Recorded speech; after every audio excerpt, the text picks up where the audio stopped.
Welcome back. The pivotal union vote at the BlueOval SK battery plant in Hardin County is forcing people to pick sides. The final results of a very tight election still hangs in the balance pending a federal review. And on this Labor Day, our Isaiah Kim Martinez caught up with a very influential figure in the union worker community. He says, don't be surprised if that review takes several months.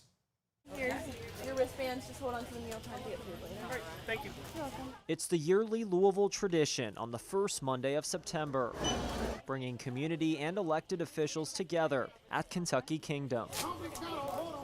The celebration of the American worker comes at a critical time for hundreds of Kentucky manufacturing employees in Hardin County. And at this annual Labor Day picnic, it's not lost on so many here, that vote that's yet to be finalized just down south of us. That's between the UAW and BlueOval SK. But it's just another hurdle we're going to have to get through on a group that wasn't identified appropriately, I guess, if you will. Todd Dunn explains from his view why 41 ballots from BlueOval SK employees are being questioned in that high-stakes vote on whether the Glendale, Kentucky battery plant will unionize and join the United Auto Workers. Here, Dunn speaking in his role as president of the Greater Louisville Central Labor Council in support of the UAW. We won the election.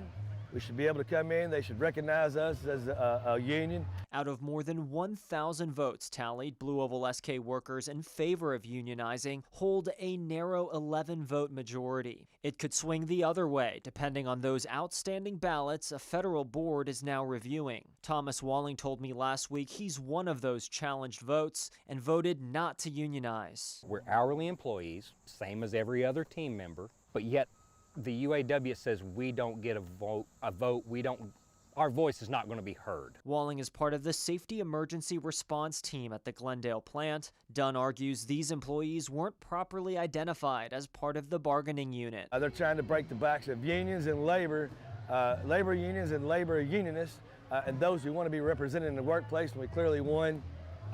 Shouldn't have been going through this process. BlueOval SK has lobbied against the unionization effort, calling it premature, adding that they're focused on the safety and well-being of their team. Isaiah Kim Martinez, WHAS 11 on your side.